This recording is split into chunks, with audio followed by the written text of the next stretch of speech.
One guest became the poster child for white nationalism, and another punched the host. These are the most loved versus most hated NoJumper guests. When King Von stepped into the NoJumper studio, he would bring the raw streets of Chicago with him, instantly becoming one of the platform's most beloved guests. His authenticity wasn't something he had to try for, it just flowed naturally. Now, what made Von different was how he spoke about his life. No cap, just straight facts. His storytelling had listeners glued to every word, painting vivid pictures of O-Block that felt like you were right there with him. The way he described situations had fans rewinding clips just to catch every detail. You see what I'm saying? It'd be the times you gotta go in the cell, you can't sleep. It'd be nice you ain't sleeping, you see what I'm saying? Right. Because you got shit going on. Any got something going on in jail, it'd be hard to sleep at night. How you just gonna... You got bills to pay, you got people out there and shit, you got kids. Exactly. So I'm up, like I gotta do something and I can get rich off this. So I'm getting rich. Like, I can't write in jail because the vibe is fucked up. Gang, what else you finna do? Von kept it a buck when Adam 22 brought up beef, never dancing around topics or even playing it safe. When FBG Duck's diss came up, Von's reaction became instant internet gold. His facial expressions alone had comment sections going crazy. This one took it to the O.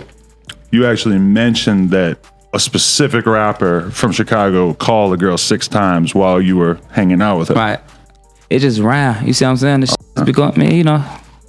Shit, that ain't nothing. Shit just ran. It just, that shit sound raw. That shit sound raw, don't it? So I put that shit like how you know. I had to double check. It's hypothetical. It's like everything I had to rewind it like 10 seconds. I'm like, wait, did he just really say that? Yeah, it's just raw, man. It just come in my head. Did you hear his response though? I'm from 63rd. FBG Duck just put that out like a week ago. I think I went to it, but I couldn't. You try to listen to something, you like, I ain't wasting my motherfucker. The realness continued when discussing his OTF brother, Lil Durk. Von openly addressed how legal issues kept him apart, explaining the situation without sugarcoating the circumstances. Yeah, so me and Durk, we only see each other like at court if we got court. So even when you're on tour, you can't really be around each other too much? Nah, we can't. Nah, hell nah. Damn, that's up. Yeah, that shit ugly. Is that strange? Like just to have the court basically just saying you can't be cool with one of your best friends? Yeah, because you know it's like I started off with him. Like he started it up for me and everything. Like his interviews and pulling up a chair right here and letting me sit right there. Right. Like even though it's just like it's supposed to say if he came NoJumper, he'd have a chair right here for me. And you'd be like, what the f going on? Right. Nah, this is my artist. You see what I'm saying? What truly separated Von from other guests was his magnetic personality. Even when talking about the toughest situations, his charisma shined through. The way he'd laugh or throw in a slick comment mid-story had viewers feeling like they were just kicking it with a homie from around the way. Shit that's like super street and people just react to it on another level. Yeah, that shit. Yeah, been a lot of loves. YouTube been going up. Definitely. Does it feel like you're like really being held back in your career right now because of the probation? Do you feel like that's... Nah, it ain't stopping nothing. Ain't nothing. We gotta move me. Something saying I gotta move. It's really just... It's changed, like it paved my route where I gotta go. Right. Now it's bigger. I got a big fan base now, you see what I'm saying? And say our shit put together, it's gonna be crazy when we get back together and shit. So his ability to be both street certified and naturally entertaining created a connection that transcended typical rap interviews. Don't get caught, get the fuck on, do something good. Don't get in trouble, don't get caught. They're both good pieces of advice. A lot of people do all kinds of bad shit their whole life and they just don't get caught. Man, You're trying to be one of them. I'm straight. I ain't trying to do nothing. And whoever ain't gonna rock, I rock. If King Von represented what fans love about NoJumper, well, this next one is everything the audience came to hate. A guest whose appearance had comment sections on fire for all the wrong reasons. When Fuentes steps into the NoJumper studio, the vibe shifted immediately. The show that had built its reputation on hip-hop culture and street stories suddenly had someone dropping views that felt completely outside the culture. They try to turn that into there's a systemic white supremacy problem among the police. And it's like, that's where you draw the line. Is this sort of like a bad situation or does this represent this horrible undercurrent? I think if anything, it's quite the opposite. I think if anything, blacks get treated better than white people. Hell no. Listen. Absolutely. Why do you have so much exposure between the the police and black people. It's because black people are committing the majority of the violent crime. That's the real problem. The interview quickly turned toxic when Fuentes started pushing white nationalist ideas that had viewers calling Adam 22 out for even giving him the platform. That we shouldn't platform people like Nick Fuentes. He's too smart. Because they're just going to say some random shit and we're just going to go along with it. But the more specific accusation about Nick is that he is basically bundling up his white supremacist ideas in this nice sports coat and everything, and that he acts real cool. Hey, I love black art. Yeah, Nas is cool. And that's what I like. That's what people are going to destroy me for. What made it awkward was how comfortable Fuentes seemed, dropping anti-Semitic comments about Jewish control of media and finance without getting checked. Then he said white lives matter, and he started talking about Jews.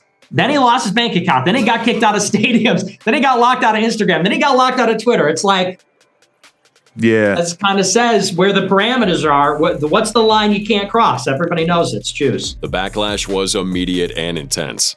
Longtime fans couldn't believe what they were seeing.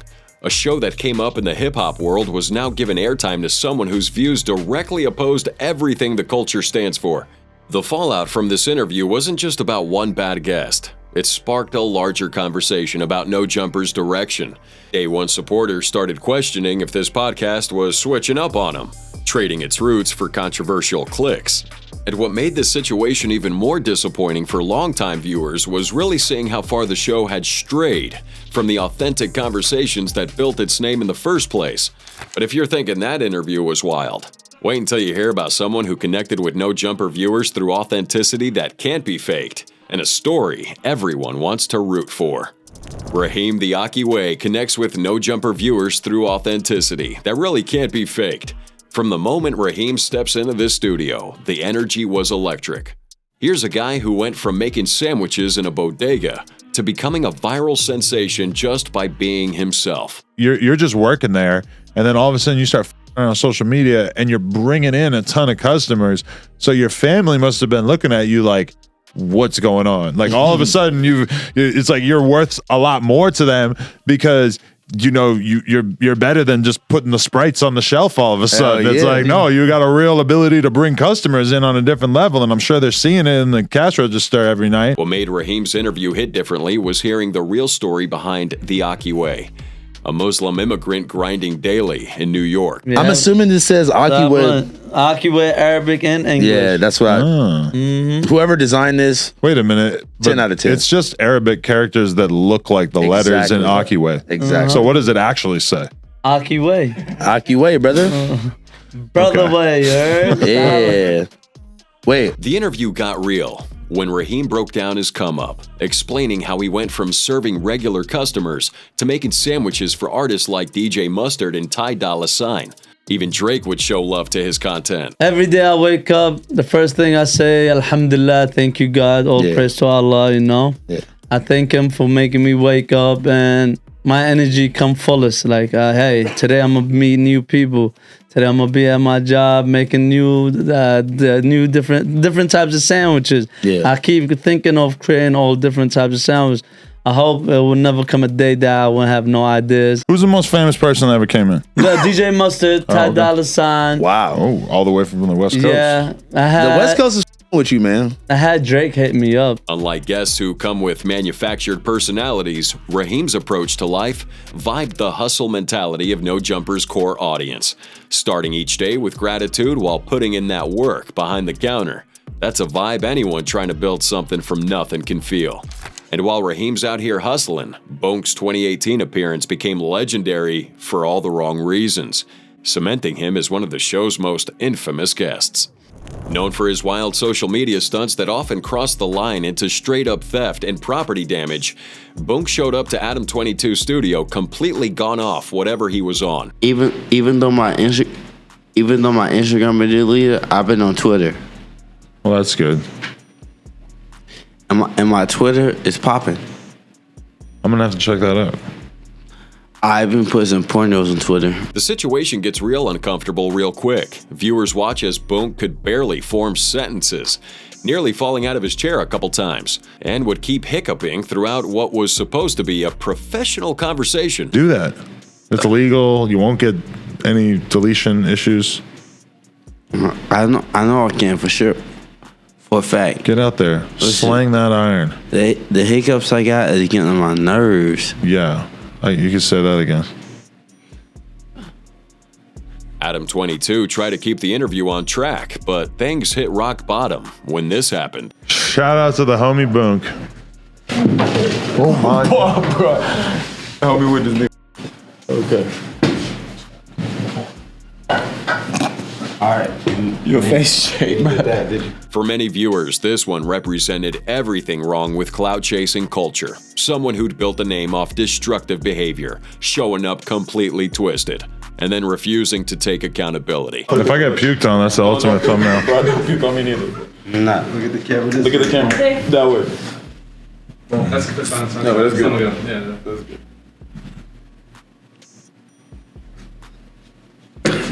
Alright, they're good. All right. Appreciate you, Boonk. Years later, Boonk, now going by his real name, John Cabana, apologized for his behavior and accusations, showing some personal growth that many didn't expect.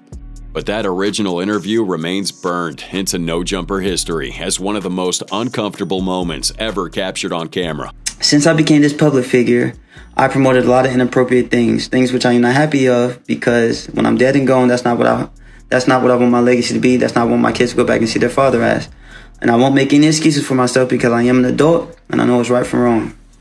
But since I was publicly man enough to promote all the negativity I promoted and all the inappropriate things I promoted, I'm man enough to make a public apology. No one told me to do this, but I feel like my fans deserve this. So I want to say sorry that I abused my platform before and I was not a good role model. Okay. After watching a guest who embodied everything wrong with clout-chasing culture, we have Angela White stepping into NoJumper and immediately flipped what many expected from an adult film star. Angela White steps into the NoJumper studio delivering one of the most respected interviews in the show's history. From the jump, Angela brings a different type of energy to the conversation. I'm very much about business.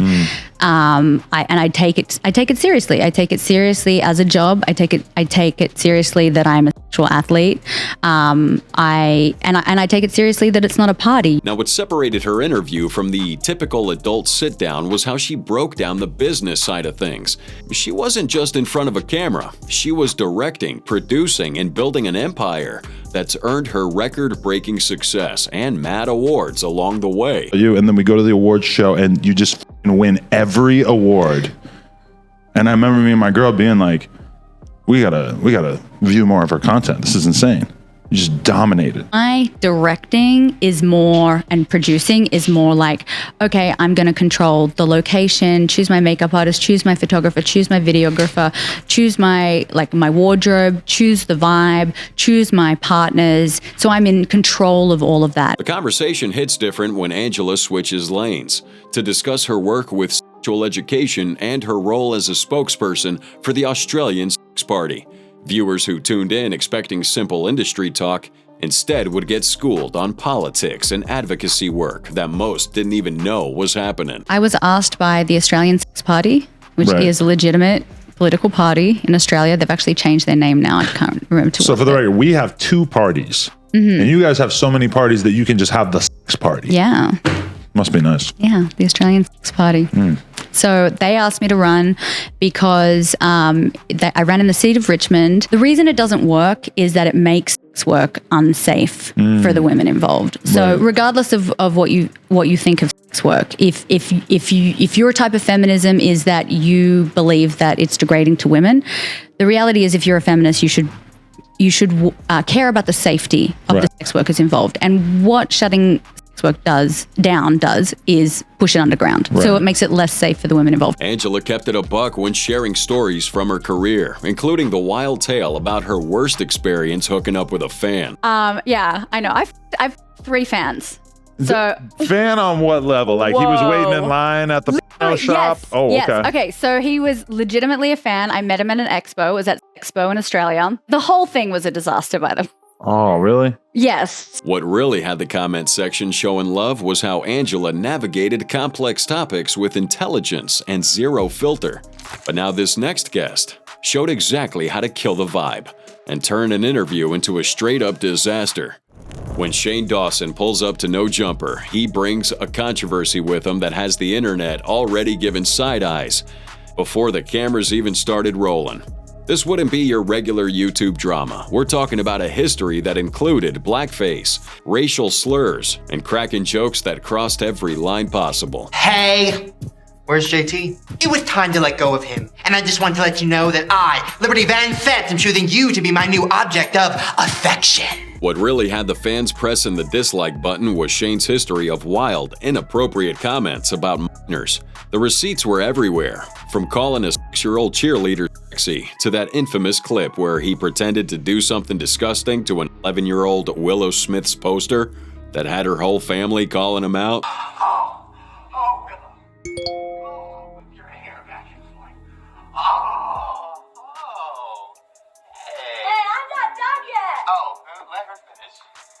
The NoJumper interview quickly goes off the rails when another controversial figure shows up, turning what was supposed to be a redemption conversation into complete chaos. Wow, Fousey is here. Yo, I was driving with my girlfriend. Get over here, give him the mic.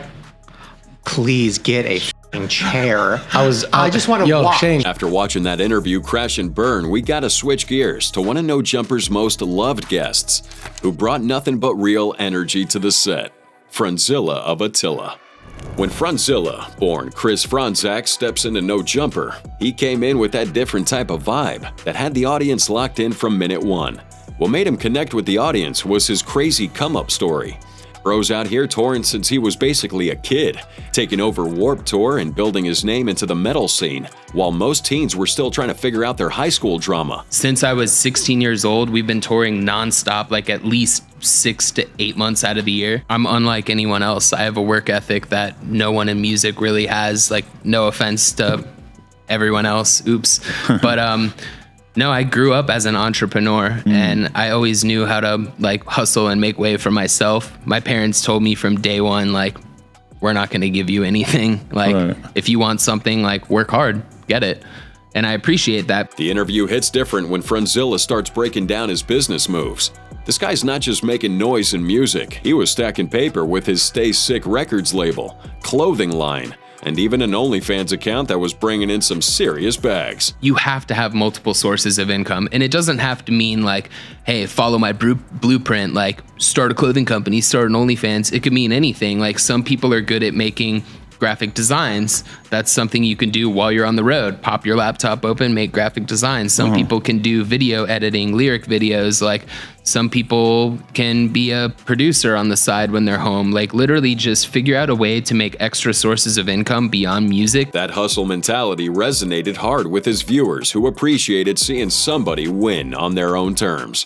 While other guests come through flexing their borrowed chains, Franz is here dropping gems on how to actually build wealth from the ground up. The slow grind leads to a way longer career versus the burn and then crash. Right. Because even in my career with Attila, I've personally witnessed bands start like from scratch, blow up, get bigger than my band, and then a year or two later, they're done, they're crashed. What really set this interview apart was how he was bridging two different worlds. As a metal artist on a platform that usually caters to hip-hop, he would show that real recognizes real regardless of genre, and teased us with a possible hip-hop drop. I think our plan is just to fully transition into like a rap group and kind of just disassociate, because our guitarist is now a rap producer and he's been working with Lil Yachty, he's been working with Rob Banks, Kay Sachi, like a lot of people, and he's been building a lot of connects, and all these people with Attila, they love the music we're making. So now it's just kind of like, you know, and I'm doing a lot of rap stuff as well and collaborating with these artists. The NoJumper audience couldn't get enough of Franz's wild tour stories and industry experiences. His unapologetic attitude about who he is and what he stands for creates this interview that felt like chopping it up with your most interesting homie. And while Franzilla shows how to keep it real on the pod, these next two would take things from 0 to 100 real quick, creating one of the most infamous moments in NoJumper history. When Almighty Suspect and Lil Kelpie sat down with Adam 22, nobody expected the interview would end with hands being thrown. The tension started building early when Lil Kelpie began flexing about his street credentials, claiming SWAT teams had raided his spot. But Almighty Suspect wasn't buying what Kelpie was selling. Just got a no-knock raid. They came in, they pulled me outside some undercovers, and they like drew their guns on me and like that, put me in the squad car, and then they all just were like inside my house and like, yo, we got a warrant to search your person and your. As the interview progressed, you could cut that tension with a knife. Almighty started calling out Kelpie for what he saw as cultural appropriation, comparing his whole aesthetic to blackface and accusing him of impersonating pimp culture without actually living that life. Kind of like blackface. You know what I'm saying? Like that was kind of like it looked like a costume. You get what I'm saying? Right. It's like he came in here wearing that shit like in his head, like, oh, this is what pimps is supposed to look like. This goes from heated words to throwing hands when Kelpie continues pushing Almighty's buttons. Who are you? I'm Lil Kelpie. No one knows pimp. you. Kelpie the mother. Kelpie the clown. You gotta know who I am. Ben Franklin knows who I am. I'm getting money every day. I said Ben Franklin knows who the I am. Who you calling I'm calling you. Now, what should have been a conversation about music turned into a viral moment for all the wrong reasons, leaving both guests with a permanent spot in NoJumper's Hall of Shame. And after witnessing that wild moment, let's flip the script one more time to the most respected guests who brought nothing but real inspiration to the platform. When Milo stepped into the NoJumper conversation, he didn't come with gimmicks or clout-chasing antics.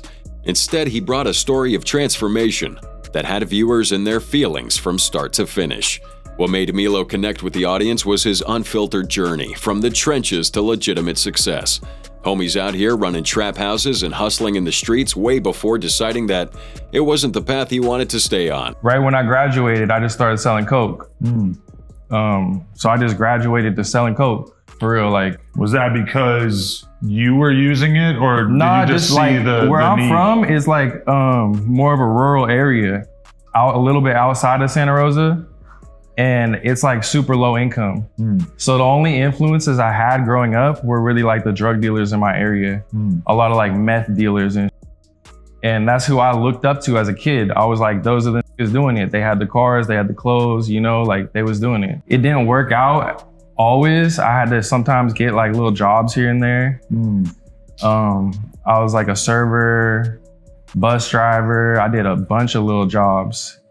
But it wasn't until like I was like 22 or 23 that I started taking the coke shit even more seriously. His story hit different when he broke down getting raided and facing the type of legal problems that would have most people folding. But instead of making excuses or glorifying that lifestyle, Milo kept it a buck about the consequences that come with those choices. What'd they end up charging you with? Like possession of a bunch, and then you know, with intent to sell and shit. And then I had like a little gun charge too. The gun with the drugs is like a big deal, right? Yeah. So luckily it was my first major like case. Like so they were easy on me. In that moment where you're like, I'm done. I'm absolutely not selling drugs anymore. No, for real, because it was serious. Like if I fucked up, they was gonna lock me away for years type. So I really didn't have a choice. I knew like I was going all in on the clothes. The interview hits a different level when Milo detailed his come up with Asali, the clothing brand he built from scratch after leaving the street life behind. Discounts and they want it for free, and it's really slow at first. So it was like so tempting for me to fall back on that shit, but I had just caught a case. I got raided, damn near my whole garage filled with clothes. And he's like, damn, this is dope. Like, we're doing it. Let's do a pop-up. And then I caught the case. And I knew right then, I was like, yeah, I started doing the math. I'm like, 200 a hoodie, 700. You know, I started doing the math. I'm like, damn, that's like 100,000 each or some shit. I was like, damn, I might be cool after this. So I was like, damn, I need to take this close serious. What really cemented Milo as one of NoJumper's most beloved guests? He wasn't just preaching from an ivory tower. He was speaking from experience about making it out. And after seeing how a genuine story can touch that audience, we gotta switch gears to see what happens when a toxic relationship crashes into the podcast world like a hurricane. When Blueface and Krishan Rock step into the NoJumper studio, they bring their whole drama saga with them, instantly getting a spot as the most hated guests to ever hit this platform. Now, Sharp was hoping for maybe a normal conversation, but these two had other plans. Hey, You wanna do it by yourself? what do you mean? Do it by I'm gonna do it. I'm myself? gonna do it. I'm Are not you gonna- looking at no, me? No. Wait, listen to what I'm saying. No, because you're being weird. Hey. Look forward. The moment Krishan started getting heated, everyone knew something was about to pop off. But instead of de-escalating, Blueface seemed to just fuel the chaos. What happens next is pure drama. Krishan's emotional roller coaster plays out in real time, creating a scene that had viewers both shocked and uncomfortable. No, take her outside. Take her outside. Take her outside. For you. I don't speak for you. Right. That's what you said the whole interview. I don't speak for you. So now you're cut like, bro, close the blinds. Bro, close the blinds. Take her outside if you got to. Take her outside. Well, the interview exposed their toxic dynamic for everyone to see, and while most couples might try to keep that drama private, Blueface and Krishan seem to wear that dysfunction like a badge of honor. No! No, Kim. I gotta take you. I gotta take you. Come here. Why you like that? He come here. He come here, bro. What are you like? Why you doing that? Why you doing that? Blue, what are you doing that for? Yeah? Or you need me to wet your camera? Huh? Don't worry about what. I will wet your camera. Blue, what are you doing, my nigga? Come here. Hold on, listen. I'm walking out with you. I'm really with you. Hey. When Blueface started deflecting and blaming Krishan's behavior, the internet wasn't having it. His attempts to back off from the situation only made things worse, with the comments section going crazy with criticism. This NoJumper appearance just added another chapter to their controversial saga. And by the end, Blueface and Krishan had cemented their status as guests that even the most drama-hungry viewers couldn't defend. But this next guest would become something entirely different. When XXXTentacion sat down with Adam 22, nobody could have predicted that this conversation would become one of NoJumper's most viewed episodes ever, racking up a mind-blowing 21 million views and counting. Today we're here with XXXTentacion. See, I'm making you say your own name because I've been looking at it online for the past few months and I didn't really know how to say it. But hey, man, it's nice to have you in the studio. I appreciate it, brother. Thank you. This interview pulls back the curtain on an artist who had already built a cult following through pure energy and raw emotion. I don't let anybody little bro me at that. Okay. So I just don't like to speak about my age because people try and use my age to determine my knowledge. Okay. Lil bro you. I hear a lot of people say that terminology these days. Yeah. They're like, oh, he's trying to lil bro me. Yeah. You ever had this happen to you? Nah, cause like I just fade.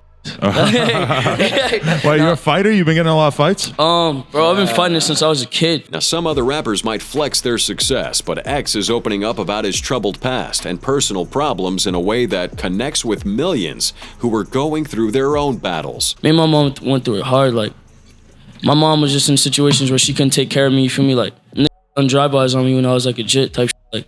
Like I stabbed my first a bit. Like, I bit out, like, basically, nigga tried to put his hands on my mom type shit. And like, you were how young? I was like 6. Six. And you stabbed him? And with what? I bit his flesh out and like grabbed the glass shard and like poked him with it type shit. Years later, even after X's tragic passing, the interview continues to draw new viewers who are trying to understand the mind behind the music that touched so many people. It stands as a time capsule of an artist at his most authentic, before the fame explosion, before the controversies, and before his life was cut too short. On a real level, if you do listen to my music, and like I would just hope that people feel like they relate with me enough to where they can talk to me. I support all my fans just as much as they support me because they put food in my mouth, you feel me? Yeah. Without them, I would make no money. Without them, I would not have a career. So you have to be very appreciative of the people around you. Like I love this, I love this, I love this, I love this, I love this. You feel me? If we build a relationship, I would like to call you my brother. I want to relate to people. Right. I want to bond with people because I did not have the bond I wanted with my mom. Years after that iconic interview, we have this next guest, who would become a prime example of how to not move in the industry. Lil Xan's appearance on NoJumper becomes a prime example of what not to do, really earning him a spot among the podcast's most disliked guests. From the jump, his energy on the show never quite hit right with viewers. His interviews most of the time went into messy discussions about personal drama instead of his music, leaving fans wondering if there was any substance behind the face tats and clout. She wasn't going to break up with she you? knew, like, she would see me going to the bathroom, like, with other girls. And like, what, at shows and on tour bus, shows, all that. Just do that in front of her and she would just be like, what? She would just have to deal with it? Well, it's because, like, I'm not, like, a bad person. Like, I told Annie, like, bro, like, I love you and you love me, but she loves me, like, way more than I love her. You know what I mean? And I was like, you can leave me at any time. What really had the hip-hop community throwing shade was his infamous comment calling Tupac's music boring in a separate interview.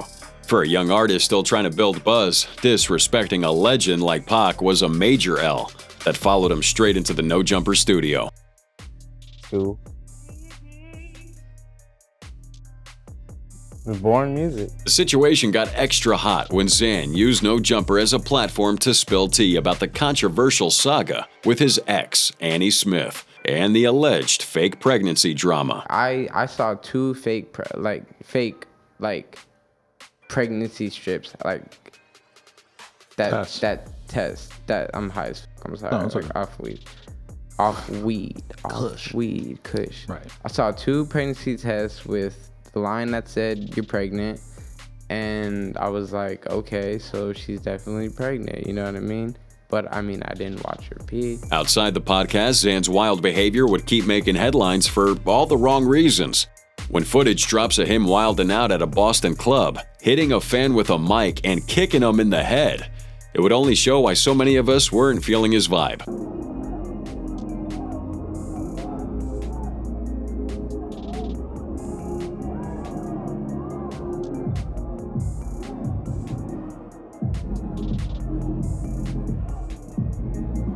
Now, what had NoJumper viewers pissed was Zan's habit of playing victim about his career. Despite dropping an album and building some initial buzz, he kept crying about poor management and bad decisions without ever owning his own moves. Just a memorable SoundCloud thing, you know, just throw it in that bucket. It was a moment in time. Yeah, it was a moment in time. So I give it that credit. Like, it's a classic in that sense.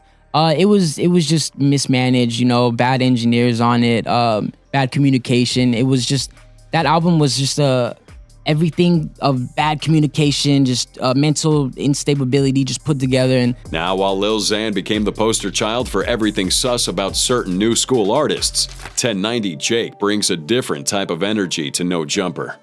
Jake's out here with that different type of energy, the kind that comes from somebody who really lived that life they talk about, making him one of the platform's most respected recurring guests. NoJumper, coolest podcast in the world. And today, I'm extremely excited to be doing an interview with possibly my favorite YouTuber at this time, somebody I've been fascinated by ever since I found out about him.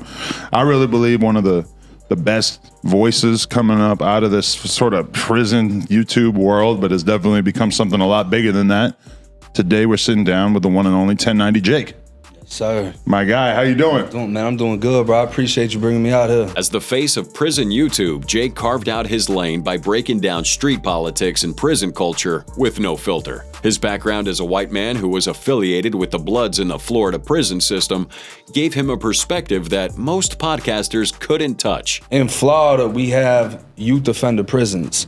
So people will be like, oh, that sounds like kids, da-da-da. The youth offenders in the Florida Department of Corrections is the most violent prisons you're gonna be in. Right. So this is state prison. We're going to state prison. This isn't, we got our own section now. We go to the same reception as the adults. We're on the same transfer buses as the adults. Youth offender is 14 to 24 years old. What makes the audience rock with Jake heavy is how he keeps it a buck every time. Whether he exposes snitching allegations or calling out Cap in a rap game, he comes with receipts and speaks with the confidence of somebody who knows the code. People act like they don't want to hear who's snitching, but those videos, that's the biggest right now. Yeah. I mean, that's a lot of what people really know me for right now. Like when I meet new people that don't know everything else, the prison videos that I was doing, my own stories, the criminal that I was doing, they know, oh, he be exposing the rappers that you thought was so gangster, the one that you want to be like, the whole rat. Right. So it was like, you know, because that was the whole reason I started doing the snitch shit. Because in the beginning, when we were doing the prison videos, like me and all the people that I brought on that I was doing time with, it always had a message with it. Like, look, we did this. If us up, we had to go through all this shit. Don't do what we did. Unlike the ones who flex stories for clout, Jake's vivid descriptions of surviving Florida prisons hit different, because viewers can tell he's not gassing it up. Yeah, every scar you put on a person mentally scars you. And I didn't understand that until now. So, you know, at the time, like the first kid that I told that in the first interview that I did, I slit his whole shit. I hit him 3 times on his throat. I had no idea how the fuck it was gonna be. I didn't know if I was gonna start shooting all this shit. None of that happened, but once I did that shit and then moved him out of the cell, I'm celebrating on the door. Right. All my homies are celebrating. Like, yeah, he just got one. And then when I got popped at the next spot I went to. Jake's come up is another reason the NoJumper audience shows mad love. Dude flipped his troubled past into a successful YouTube channel where he's covering high-profile cases that other media outlets won't touch, showing that real recognizes real, regardless of background. As far as getting the paperwork, I'm not putting out rumors. I'm not putting out opinions. I'm putting out the facts on the paperwork. Because at the end of the day, a lot of channels that do this type of shit, they don't show face. And when they don't show face, they're able to make mistakes, able to put out lies and rumors, because it doesn't come back on them. Yeah. You can run into me. What really sealed Jake's spot as an elite NoJumper guest was his fearlessness in calling out big names like Whack 100 and Tekashi 6ix9ine. In an industry full of yes men, Jake keeps the same energy for everyone. Something real ones in the comments sections always respect. If Gunna's a rat, everyone else is a rat. And nobody likes to say that because everybody took the same plea. Right. He's just the one that was famous, on video. yeah. So it's like, if they didn't rat, he didn't rat. If he ratted, they all ratted. You can't just be biased in the situation. While 1090 earned his stripes through keeping it 100, our next one is completely the opposite, making her one of the most dragged figures to ever hit the NoJumper set. After a guest with no filter, this next one would become infamous for building an entire brand on stirring up drama and questionable claims. When Selena Powell slides through the studio, she brings a trail of controversy that had the comment section firing off with hate before she even started running her mouth. Known across the industry as the Black Widow, Powell built her entire brand on exposing celebrities and stirring up drama. Now, what puts her in the most hated category is how she's out here making a bag off of questionable claims about famous artists. Her most infamous flex was faking a pregnancy with Offset, while Cardi B was actually carrying his child. Just about to tell you some news. You're not fucking pregnant. Stop it. Stop it. Have you ever been pregnant? Nope.